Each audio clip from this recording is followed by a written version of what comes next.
ನಮಸ್ತೆ ಎಲ್ಲರಿಗೂ. ಎಲ್ಲರೂ ಹೇಗಿದ್ದೀರಾ? ತುಂಬ ದಿನ ಆದಮೇಲೆ ನಾನು ನಮ್ಮ ಮನೆಯವ್ರು ಹೊರಟಿದ್ದೆ ನಮ್ಮ ಮಾವ ಊರ ಜಾತ್ರೆಗೆ. ಹೋಗ್ತಾ ದಾರಿಯಲ್ಲಿ ಹೀಗಿತ್ತು.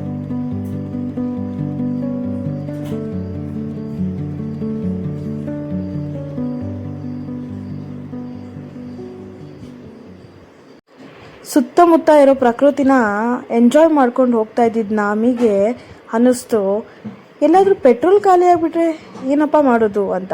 ಸೊ ನಾವು ಪೆಟ್ರೋಲ್ ಹಾಕ್ಸ್ಕೊಂಡು ಪೆಟ್ರೋಲ್ ಬಂಕಿಂದ ಹೊರಟ್ವಿ. ಹೋಗ್ತಾ ದಾರಿಲೇ ಯಾಕೋ ತುಂಬ ದಾಹ ಅನ್ನಿಸ್ತು ಅಂತ ಹೇಳ್ಬಿಟ್ಟು ಒಂದು ಎಳ್ನೀರು ಕುಡಿದ್ವಿ ನಾನು ನಮ್ಮ ಮನೆಯವರು. ಅದಾದಮೇಲೆ ನಾವು ಮತ್ತೆ ಹಳ್ಳಿಯಿಂದ ದಿಲ್ಲಿಗೆ ಬಂದ್ವಿ. ನೋಡಿ ದಿಲ್ಲಿ ಹೇಗಿದೆ.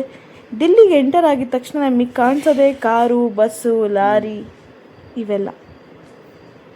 ಸೊ ಅಲ್ಲಿಂದ ಓಹೋ ನೈಸ್ ರೋಡ್ ಒಂದು ನೋಡಿಬಿಟ್ಟು ರೋಡ್ ಮಾತ್ರ ಎಂಜಾಯ್ ಮಾಡ್ತೀರಾ, ಅದಕ್ಕೆ ಶುಲ್ಕ ಕಟ್ಟಿ ಅಂತ ಹೇಳ್ಬಿಟ್ಟು ಟೋಲಲ್ಲಿರೋ ಪಾರ್ಸಲ್ಸ್ನೆಲ್ಲ ಇಟ್ಕೊಂಡು ಸೊ ಟೋಲಲ್ಲಿ ಶುಲ್ಕ ಕಟ್ಟಿ ನಾವು ಅಂದ್ಕೊಂಡಿದ್ದ ಡೆಸ್ಟಿನೇಷನ್ಗೆ ರೀಚ್ ಆದ್ವಿ.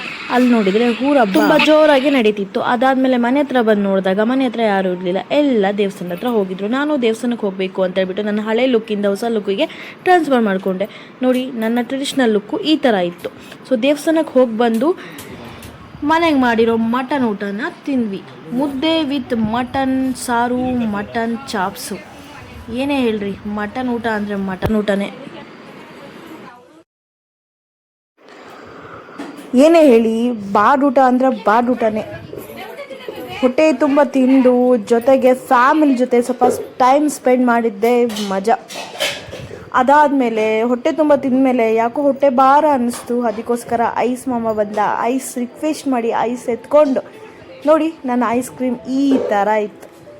ಐಸ್ ಕ್ರೀಮ್ ತಿನ್ಕೊಂಡು ಅದಾದಮೇಲೆ ಫ್ಯಾಮಿಲಿ ಜೊತೆ ಇನ್ನೊಂದು ಸ್ವಲ್ಪ ಟೈಮ್ ಸ್ಪೆಂಡ್ ಮಾಡ್ಕೊಂಡು ಕಾಮಿಡಿ ಮಾಡ್ಕೊಂಡು ನಾವು ಇನ್ನೇನು ಹೊರಡೋ ಸಮಯ ಬಂತು ಅಂದ್ಕೊಂಡು ನಮ್ಮ ಮನೆಯವ್ರಿಗೆ ಹೇಳ್ತಾ ಇದ್ದೆ ರೀ ಬನ್ನಿ ಹೊರಡೋಣ ಅಂತ ಹೇಳಿ.